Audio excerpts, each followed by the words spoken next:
Så fortsätter vi.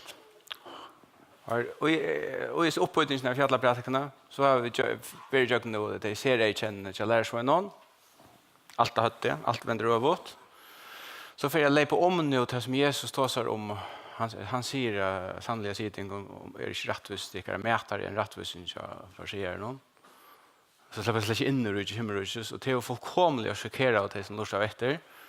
Då är att tar som har kärkvänner och att kärkvänner och är rättvisare. Då tar som jingo mest uppe på halda kors nick och prick och Jesse ja man ska inte frära så tar man släpper sig in. Alltså det är också som att säga att hvis det står bättre tar som spelar första dolt så släpper det släpp på i fotboll.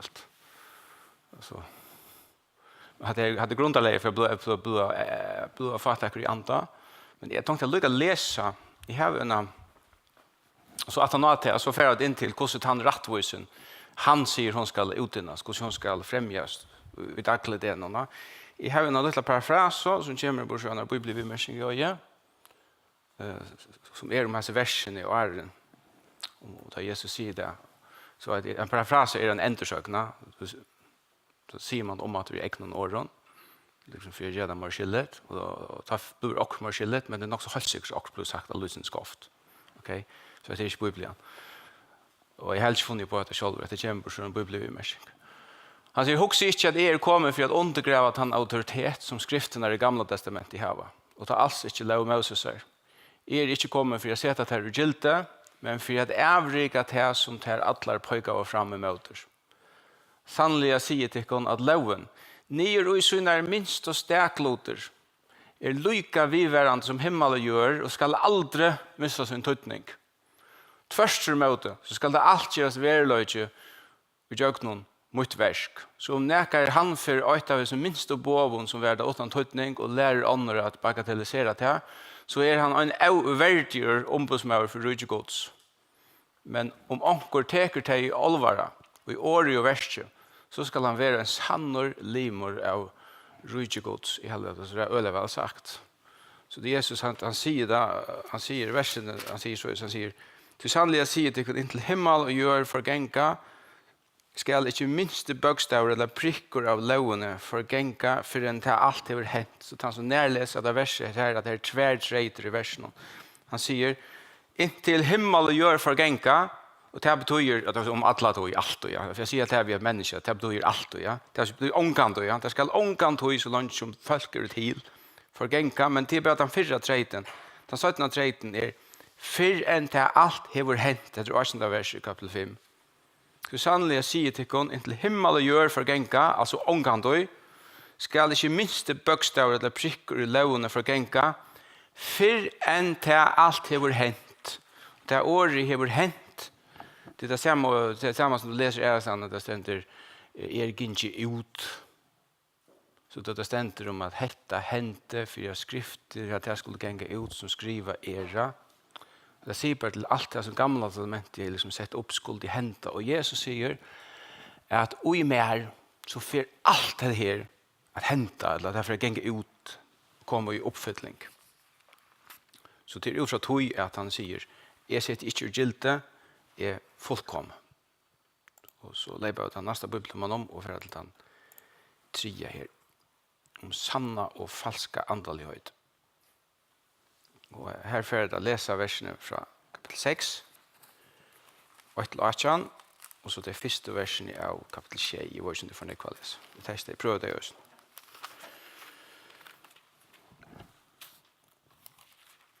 Här ständer så is.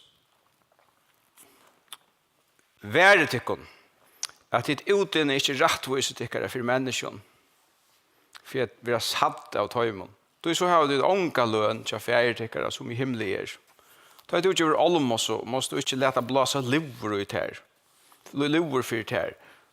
Som hiklarna gör i synagogen och av göten för att de kunna njuta lov från människan. Sannliga säger tyckon tar jag långt och finns lönsuna. När tar jag till över allom så lät oss inte vinstra hånd tunna vita vad högra ger för att allmossatun kan vara i London. Ta ska färgertun som ser i London löna där. Och ta det bia mot det inte vara som hiklar ner. Ta imon damer att stanta i synagogen och via moton og bia for at de kunne være satter av mennesken. Sannelig jeg sier til dem, de har langt å finne lønn sine.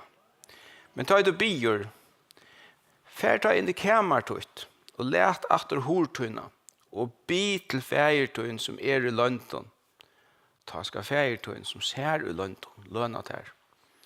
I bønnen tykker mot det ikke fafangt teka åren opp i sammen som høytningene. Det tør alltid at det skulle være bønhørter, det er noe av mange år. Lojtjes ikke tøymen. Det fjerde tykker av vøyt hva det kan tørver, og æren til bia han. Du skulle bia såløys. Fjerde okkara, du som er i himmelen. Høylagt være navnet tøyt. Kommer ut tøyt. Være vilje tøyn som i himmelen, så er gjørende vi. Gjev okken i det akkurat dagliga brei. Ja. Stått til meg nå, siterer jeg bursur. Så som han vanlig sier det. Gjev okken i det dagliga brei okkara. Fyrgjev okken skulder okkara, som også vid fyrgjev av skulderen okkara. Løy okken ikke frøstingar, men frels okken fra ytlån. Tøy tøyt rujtje og valgte. Tøyner høyren og i atlare aver. Amen. Til fyrgjev at dit menneskjon misbrott torra skal himmels i feiertikkarøysen fyrtjøva tikkon. Men fyrtjøva dit ikke mennesker misbrot torra skal feiertikkara heller ikke fyrtjøva misbrot tikkara. Ta de fasta. Gengi da ikke vi myskon anlite som hiklærner. Du tar av skapa anlite så ut for at menneskene skulle sutja tar fasta. Sannlig jeg sier tikkon. Tar ha langt og finnes lønnsynna. Når jeg tar du fastar, salva ta høyt og vaska tar anlite for at mennesker for at ikke mennesker skulle sutja at du fastar, men feiertøyen som er i London. Da skal feiertøyen som ser i London lønna til. Fantastisk. Altså, jeg kommer etter til disse myndene vid det fruske luften. Ja. Altså, det her er frusk luft i en øren land. Ja. Det her er ikke bare det som en sånn almindelig ting som folk finner på å si. Ja. Det er så metelig av vekkort. Jesus han brukar her ordet rattvis. Ut inn i ikke rattvis tikkere. Det er etter til det ordet rattvis her. Det er mest ikke rattvis hvordan man gjør rattvis land i Førjen eller at ja, det er rattvis med Førjen og Afrika. Det er ikke politisk rattvis på den måten. Det handler om personlig rattvis. Om det er god, om det er livet. Og et antall litt godelig liv. Det testar betyder att leva rättvist. Och han säger att det ut en rättvise tycker. Det vill säga den rättvisen som han tåsar om. Det är något som han ut inner, det är något som han ger. Och på den måten så säger det att Lucinder är komfortabel så innan att som Paulus då som rättvis. Man bara tänker att han ser han tåsar om något annat, han tåsar på en annan måte. Det känner Rombra kapitel 4 vers 5. Her som han jo sier at han ikke virker, men tror at han som gjør henne er godlige rettvisan. Vil trygg han seg råkna til rettvis. Det er et annet slag rettvis. Det er den rettvisen som god gjør oss. Vi trygg for han. Så får vi alt det der for ikke. Men Jesus, han tar seg ikke om det her på en. Han tar seg om det rettvisene som han lever så et antall av liv. Hvordan ber man seg et? Og den rettvisen, det er en rettvisen som skal utdennes. Og den tryggven som vi tar, det er noe som skal livas. Ja? Og han teker så, tror jeg dømer her, han får ta seg om Olmos eller til å si at djeva, Olmos er så gammelt år, og ikke bruker dette langt. Men det handler om at djeva til de som har bruk for, altså vidt, nekv, og så er djeva borsrev til ånder, til Olmos. Og han tar seg om at bia, og han tar seg om at fasta, og alt det her, det er vanlige parter av de som imser godstrykk vil hava. De fleste godstrykk vil hava når vi bønner, når vi faste, og når vi er djeva. Islam, man sier Islam er 5 soler, hatt det der trutjar, det er tverre. Så det er myndelig ting. Og så sier Jesus, han går herlig, han sier, vær det kom. Det betyr hans etter, det er onkel ganger, til tatt at han er egg, og man ser han via genker til, og så gjør man det gallere, vær det kom! Og det er det som Jesus råper her, han sier, vær det kom, han anser det kom etter, at det ut inne ikke rettvise tykkere for mennesker. Hvor må han si at det er så herlig? Da tog jeg på ankra måte, så ligger det så øyelig djupt til mennesker, På samma måte som det ligger djupt till människor att söka mot det antal i bankramata, så ligger det också djupt i människan. Bankramata vill jag visa därför öron först och främst. Man är så jävla avhängig av öron folk och kan han hålla andra folk och med. Och han säger anse efter till det kommer till antal i tingene. Att det inte är något som du gärst för att andra folk skulle söka det. Så först omgav och lön. Eller jo, du först akkurat du löna som du har sökt. Du först pris från örmänniskan och det var det som du sökte och det var först på stegen. Allt detta utländska omsättningen säger att det har långt att häva lönsyn. Att man får banken och går korsjoj så man finns ju det. Och alla ser pris från människan. Gör så väl, det finns ju, det är inte annat. Men han säger, hvis du utänner han för god, inte för människan, så ska god löna där. Och det är vi i höjmen och ta är man in i oss hela prisan. Det som Gud ska ge till dem som söker han.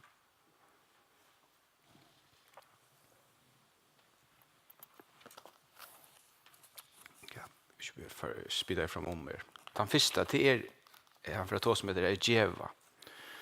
Och Almo säger att det är allt sagt. Han säger, ger inte som hiklärner. Och här är ett år som Jesus brukar ha, hiklärner. Och det år är mest en könlökare.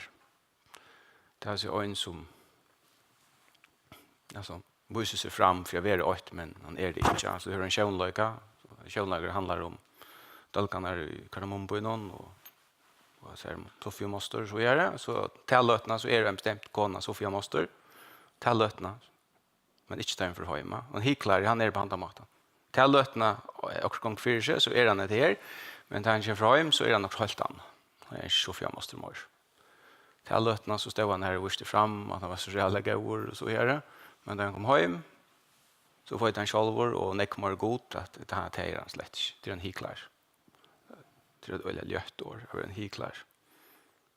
Maten är skojvor och perspektivet är skoft. Maten är det vi gör god ting för jag visar därför i öron till skoft. Och perspektivet är skoft. Du rönner att få han ekar från människan du åt att huxa om god. Och till sig i Juba säger så är det att man ber sig så snarare så är det mangel på tryck. Det är han som tror att god är och att han löner till som så är han klarar det sånt här att leva vid att jag kan göra något som ingen vet om men god vet det och god för att löna mig det. Och han alltså Jesus alltså jag har sagt det alltid men alltså fjällberättelsen i fotla så frukliga komiskt och stottliga myntorna. Han har mynten om att stilla sig av ett hjörn och ha en man visser till att blåsa trumpet. Så får man ner efter en 100 konsel och så att det ger också. Jag så jävla inte omända mig att den kan det hänt akkurat på handa matan. Men Jesus är så jävla stottliga mynter och det akkurat passar sig han. Och sen sätter han en sån stottliga mynt här. Hikla och visar sig fram vid en trumpetblåster här. Hinmynten är faktiskt också nog stottlig. Tanken om högra hand ger rött och hinvitt och släcka en gång för sig. Alltså, det bara hänger ju samman i hötterna. Men vi skiljer att man menar vi att man ger att det här tingen med diskretion och inte för att visa fram för annars. Och i London man säger god att Guds här i London det är alltid är inte något så öliga löj också om.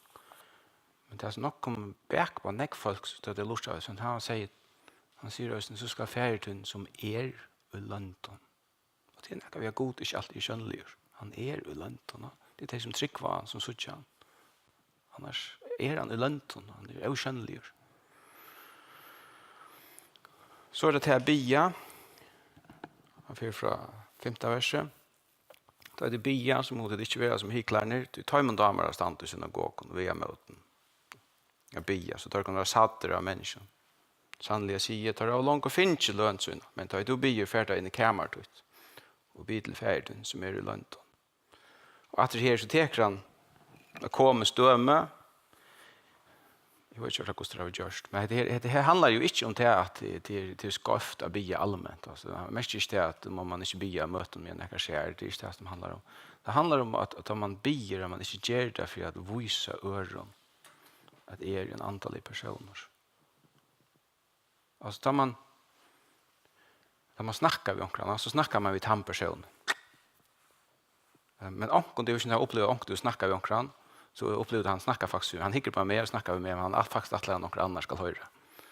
Det är också kälm att jag snackar på Och det som bia så kanske bia det på samma maten då. Att låta som om det snackar vi god men faktiskt så snackar det för några andra för att skulle höra. Att här är något att göra snö. Att Jesus säger att det är om man stannar ut i göten och bia allmänt så vi visste att halsik var Jesus men inte vi och som är blod säkert. Ill och rasande och andra flent och kuch. Och så kommer han vid en dömjattermöter och till halsiker kommer dömjatter. Det han säger färda in i kamartot och kamar förrjun till något störst, 12 fermetrar och sånt där. 25 metrar det är rymda störst rum. Men det kamar här av Jesus döven har inte haft dessa stötterna. Det är mer som man luktar via kostaskap. Det hade inte kommit. Det har haft 8 kamar till det som man sitter till här. Det kamar är det gomt och ganska ting som hade virre och så är det. Det var stött via kostaskap. Och då är det så rättla komisk mynd som Jesus säger. Men då är det bia så inte han tar. Det skulle färgen i kostaskap i bia. Så skulle det minnas till att ta maten till bia på er ösn ett eller annat. Vi har bokat sig nyer och sjåur där de försittlar där kostar gång för sin kostaskap. Så hade en komisk mynd. Så att bia det är pastor att ta ut en sån rättvus. Det är en pastor att ta leva ett antalet liv. Det tredje döme som man teker om man är rättvus som ska utennast, det är fasta. Glömde jag flyta. Gott. Det tredje dömet är fasta.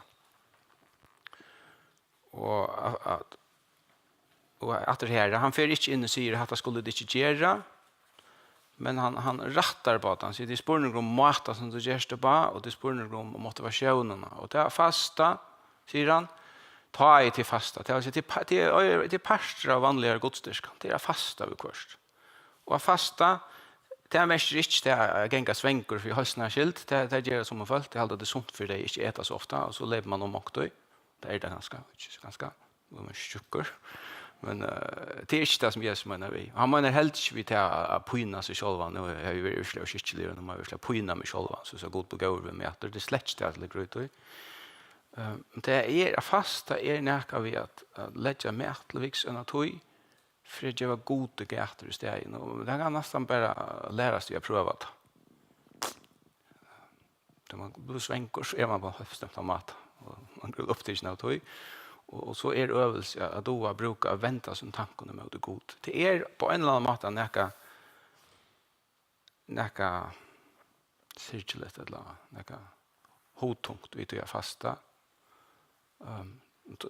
Nok ösen tog Jesus tekrat att döme. Han säger att hiklärner tar avskepla anlitsutta. Som då så kör det kött rinchira. Men tar du inte äter. Alltså på ankra mat så uttryckte han sorg med god. Ganska jag tycker att det dömer om det att hunger och tyst efter rättvist. Det syns lägger mat till viks är hunger efter här. Och så tekrar han det att det kommer döme av bara sommergänger och avskepla sig och vaska sig inte och låta håret vara frysot och att det var inte större görst. Och han tek så med att du ska ta och vaska där väl och gå smisslig hår, brullkrem. Så det ut som det första ball. Och pointen är att det här som du uttrycker i fastna till något som du gör för gode och inte för öre människan. 8:a så ser det ut som att du är av julafrokost. Men innan vi så utan den rättvisa god att det innare antaliga liv. Och helt annat vira göra ting som ingen annan vet om. Det att hävda av så trusta god. Så trusta god här och han lönar dem som söker han så hävda vira. Annars så han det hävda inte några vira.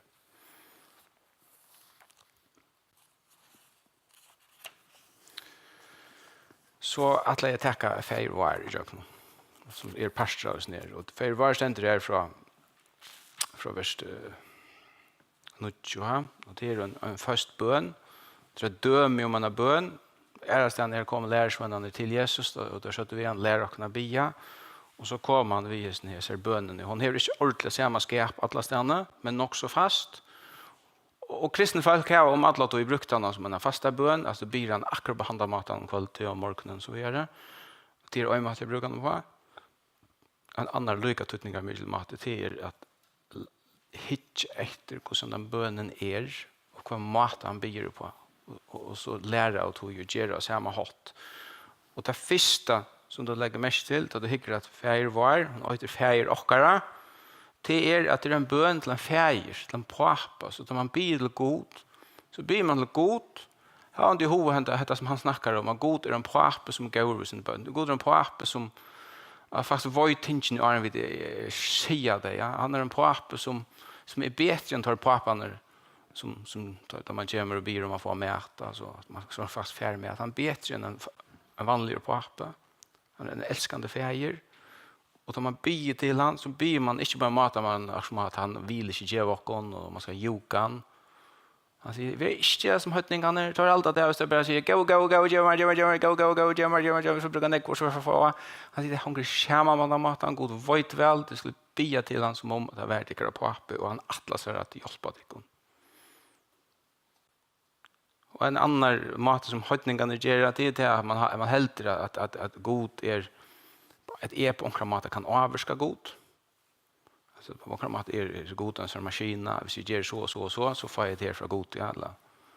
Han är här, så kan jag mynta här och hålla här, så kommer det sådana vatten ut. Så som höjtningar halta, hvis du gärst några ting, gör så, fast jag inte ta, och gör hettar och inte hit, och så håller vi här, så får god att göra mig ett eller annat. Och Jesus säger, det är inte på andra maten. Det blir till god, så det är som att snacka vi på apatun. Och formen av bönen, hon är på samma sätt att hon byter på en början, och så trutchar om böner i mina, och så är det en ente. Och i början, det är trutchar utsakner, eller trutchar 4 år, så det är man skoft. Han säger, färger okkara, tu som erst i himle, alltså att det är en lovprusarna, tu som erst, han säger näkom vad god är, tu som erst i himle. Och så kommer näka som på en måte är en bön, det han säger höjlagt vare navnet tøyt, men det är en så mestlig bön, till att Guds navn är ju höjlagt för att det antingen är bide eller inte. Men man ber höjlagt vare navnet tøyt, och man ber på andra maten, så omkring maten så säger man vi känner man själv, jag lät det vara höjlagt i min liv, lät mig viverska till att det här. Och på samma måte kommer rujtje tøyt, men rujtje Guds för att komma, kan är biet ett eller inte. Guds rujtje till ett håg, han har en atlan, där hon kommer, hon hämtar den evig om det. Kommer rujtje tøyt. Om man säger det så är det också en jottan om att evig vill ha att det kommer. Då säger vi är vere vilje tøyn, som i himlen så gör vi, men Guds vilje färra vara oansett. Men när man säger det på handa maten så säger man, lätt att vara i mun liv i ösnen. Lätt med vara pastor av sån här. På samma måte som man alltid är i himlen, lätt han så vara gör när vi kommer här. Och så kommer så tror jag bönen här, och det är så groliga, handgripliga, och på en måte lite sofistikerar och iver antalligare på några mat. Han ber om det är dagliga och tänker, jag vaknar det akkurat dagliga brev. Det är alltså mätande det och i morgon. Det är nog så främma för att kunna be. Du på andra maten, du vet att ha manarlön och man öjer nog ni för länka tog. Men är det stannar världen och Jesus är död, och så är det nekfa som levde på den maten, det för arbetsöjn där, och så fick det nog till att köpa sig mäten kvalitet till det nätt. Dagslönar men kallar man det. Här som vi har bott i landet här och som vi är dagslönar men. Och Jesus säger att det bia till god, så skulle bia till han om han ska lägga där dagliga storanar i hans händer och be om att han hjälper dig om vi tar emot tänkerna. Så säger han fyregev och hon skulder okkara. Så vidare som fyregev och skulder okkara. Och det skulden är det här, det är mest att finns missbrott eller skojv ting som han har gjort. Men han brukar inte ta år. Han säger inte fyregev och synder okkara. Eller missbrott okkara här. Han säger skulder okkara. Och ut ligger det som tanken om att man har gjort något skojvt, så är det akkurat som man finner en skuld, man skiltar något, man ständer i skuld, det är akkurat som man har lant pengar och klarar sig att betala det rätt. Och så säger han vi god, fyregev och natter här, vi får ösne fyregev och öre människor. Och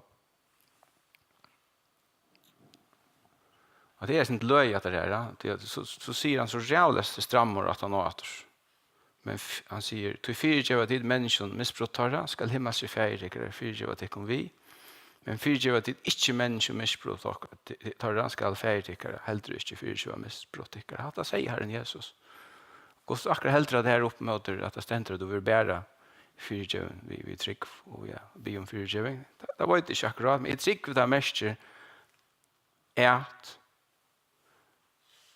hvis du ikke klarer å leve i oss nære fyrtjøven øre mennesker, så måste du være virkelig på vakt og ivast om du er så rett her løy. Hvis du ikke lever altså etter menreglene og rydde godt, så spør du om alt rett fatt, så der. Så alvorlig at teke godt etter vi er fyrtjøven.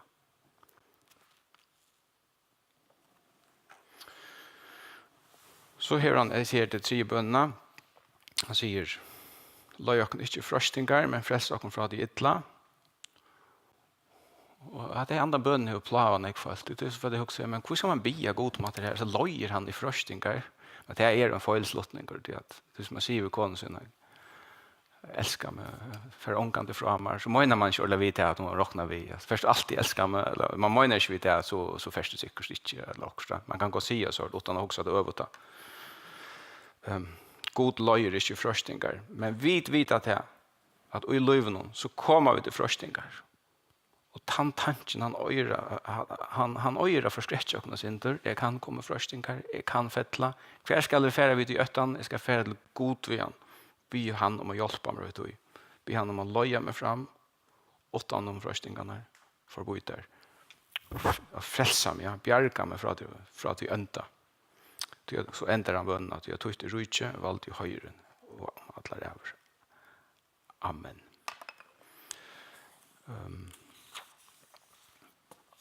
Hva er klokkan?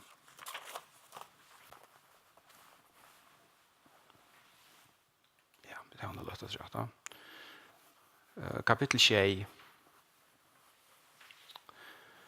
Jeg leser vi første vers i kapittel 6. Døm ikke for at tid skulle ikke være dømt. Tog vi dømen og tid døma skulle tid være dømt. Og vi maler og tid maler vi skal tekke være målt. Hvor er det fløysene og eier brøverstånds? Men vi er ikke være i bjolkan uten egne eier. Eller hva så først sagt vi brøverstånd, let meg tekke fløysene ur eier til noen, til som sjølver ganger vi bjolka i eier. Hiklare tøyen, takk først bjolkan ur til egne eier. Ta kanst du sutja vel at tekke fløysene ur eier brøverstånds. Gjev ikke hunden ut høyla og kaste ikke perler for svøyn, for at jeg skulle ikke trakka der nye i fødensøynen og vente seg i møtetikken og skreia til konsulter. Jeg hadde flere vujer etter oss når vi fire djøvnene og til fire djøvøren. Han sier at det er om man fire djøvøren, hvis jeg dømer til. Han sier at vi dømer som tid dømer skal god døme tikkene. At her er en retorikker, at dramatisk sier, altså alvor i ujasen her, at døme andre mennesker. Det mest er ikke lugalt til at hvis jeg dømer omkring euratvist, så får god å døme euratvist. Det blir absurd. God kan omkring døme euratvist, så sånn at det ikke kommer. Men at det er retorikker, dramatisk, altså Jesus, da han tar seg, så bruker han også en telemater som kallar det for hyperbol. Det mest av danskon sier man, og overdrivelse, fremmer forståelse, at det ordet ser til tingene av spørsmål for å få et ting fram. Og han sier at så alvorligt er at det her vi døma andre mennesker, og hoksa det hvis noe god for å gjøre det samme ved tikkene.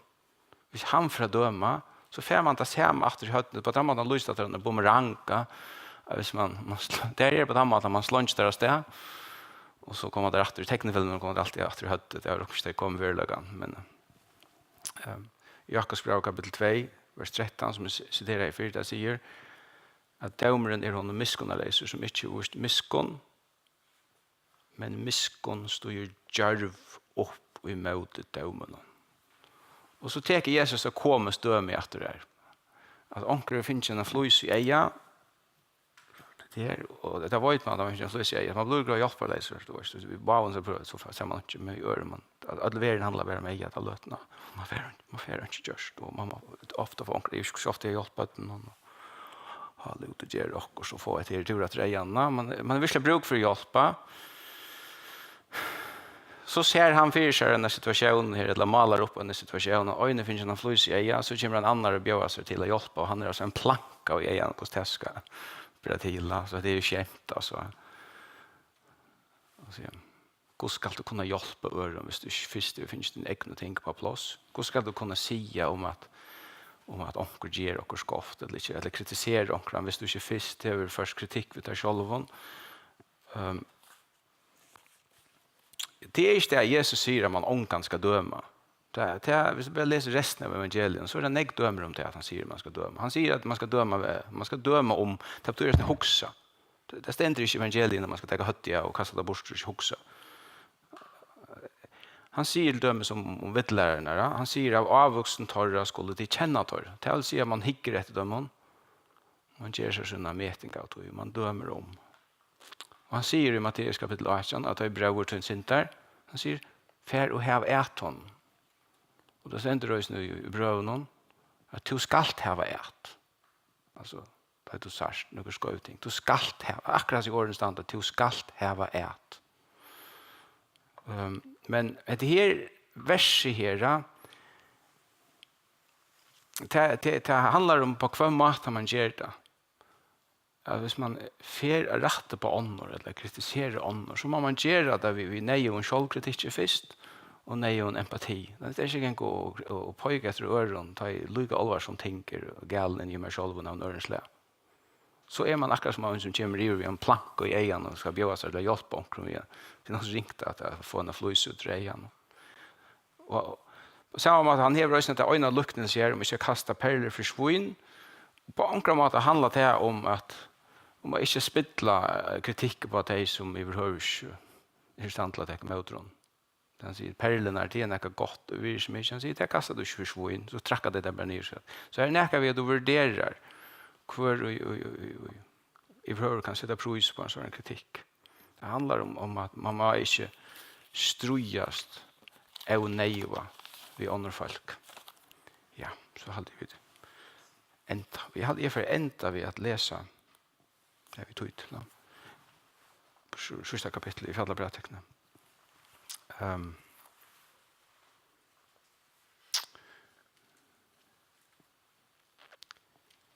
Vi leser i kapittel 6 fra vers 24. Hvert han og høyrer hos i årmøyne og gjør et taimon, vi løyger vidt om vannet, og vi bygde huset av Hedlo.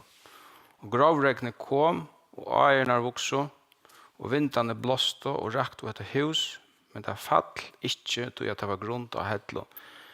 Men hvert han og høyrer hos i årmøyne og gjør etter taimon, gjør ikke etter taimon, vi løyger døra og vi bygde huset av Sante.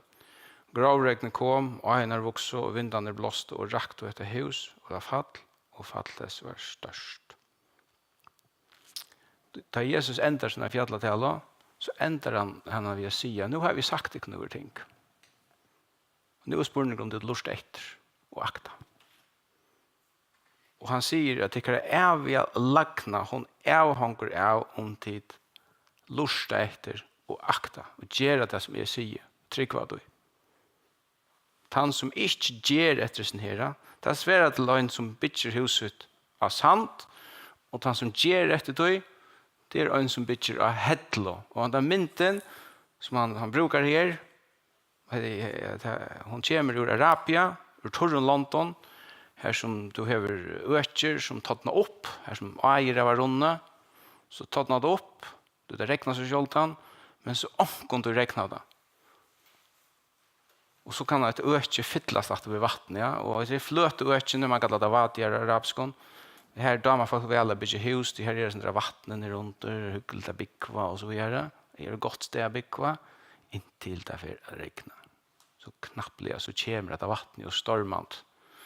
Og de som er snilt, de bygger husene gjør seg opp etter sujene, så er det i stand til å klette, det er vattnet kommer og streimande, så annars underminerer det husene. Og stendet det midt ut jo gjør, jeg har sett negghus og lagt på andre måten. Så fer huset i knus. Og Jesus sier til han som luster etter munnen åren, det er som at huset stender av Hedlo, og den som ikke luster, han er av sant, og han skal lov kommer av forgenka, og han sier at han er ved lagna tjokken, han er avhånger av, og vi takker det lett etter det litt. Amen.